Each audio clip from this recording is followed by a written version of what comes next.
राधे राधे सभी को। आज हम करेंगे महालक्ष्मी जी के 16 दिवसीय व्रत की पूजा विधि। वह कैसे करती हूँ आप लोग देखते जाइए। आप सभी को जय माँ लक्ष्मी। वो आपको दिखाती हूँ, आप देखिए। सबसे पहले मैंने चौकी बिछाई, चौकी पे फिर मैंने लक्ष्मी जी की तस्वीर रखी। ये देखिए, गेट पर भी मैंने स्वास्तिक बनाए। घर पे फिर लक्ष्मी जी की तस्वीर रखी, तस्वीर पे चुन्नी रखी, चुन्नी के ऊपर माला रखी। माला रखने के बाद में अब हम करेंगे कलश की स्थापना। अब मैंने पहले माँ लक्ष्मी जी के ही छींटे लगाए, पूजा किए और तिलक लगा दिया। तिलक लगाने के बाद में अब माँ गणेश जी को, सरस्वती माँ सबको तिलक लगाने के बाद में अब हम रखेंगे अपना कलश।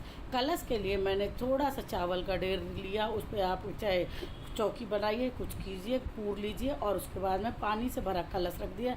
उस कलश के अंदर एक चांदी का सिक्का और एक सुपारी डाल दी और 5 पत्ते आम के लेकर उनको उस पर रख दिया। तिलक लगाया। तिलक लगाने के बाद में फिर नारियल को उसके ऊपर रख दिया। नारियल रखने के बाद में अब हम करेंगे नारियल की पूजा। अब सबसे पहले मैंने छींटे लगाए, फिर उसके बाद में नारियल पर स्वास्तिक बनाया।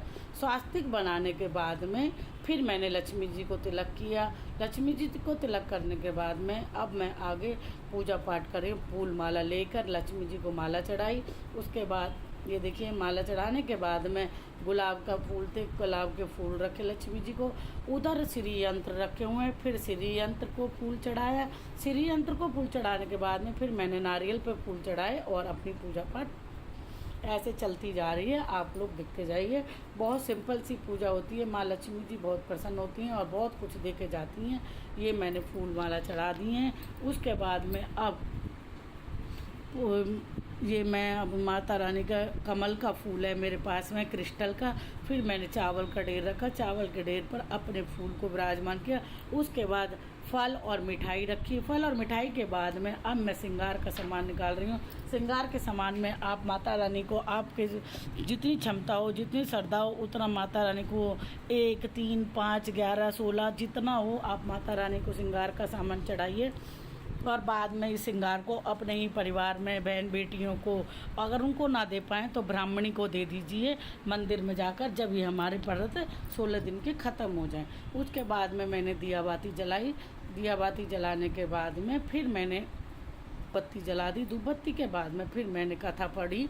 कथा के बाद में 16 दिवस की कथा में हम शाम को कथा करते हैं। कथा के बाद आप चाहें तो एक छोटा सा यज्ञ कर सकते हैं 11 आहुति का माँ लक्ष्मी जी के नाम पे। और ये धूप बत्ती जलाने के बाद में मैंने हाथ जोड़े और उसके बाद में माता रानी की कथा शुरू करती हूँ। कथा पूरी करने के बाद में पूजन वगैरह, सतबंधन पाठ, माँ लक्ष्मी जी के 11 बार माँ लक्ष्मी जी के नाम लिया। जो माँ लक्ष्मी जी के लक्ष्मी चालीसा पढ़ी। लक्ष्मी चालीसा पढ़ने के बाद में हमसे जितनी सेवा भाव होती है माता रानी की हम करेंगे। माता रानी जब देने पे आती हैं तो छप्पर फाड़ के देती हैं। उसके बाद में मैंने लक्ष्मी माँ की आरती की। एक बार आप करके देखिए, 1 साल में ही आपको अपने जीवन में बहुत परिवर्तन दिखेगा।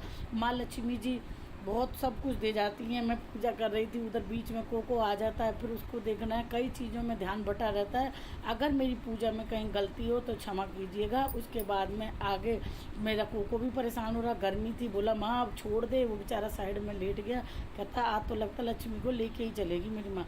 मैं अपने लगी हुई थी और उसके बाद में मैंने लक्ष्मी जी की आरती करी। आरती करने के बाद में ये देखो मेरा बच्चा लेटा हुआ है, कह रहा चल भाई चल।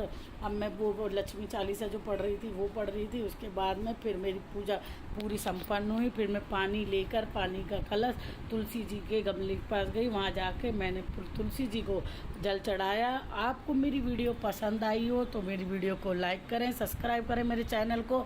मिलते हैं आगे और वीडियो में।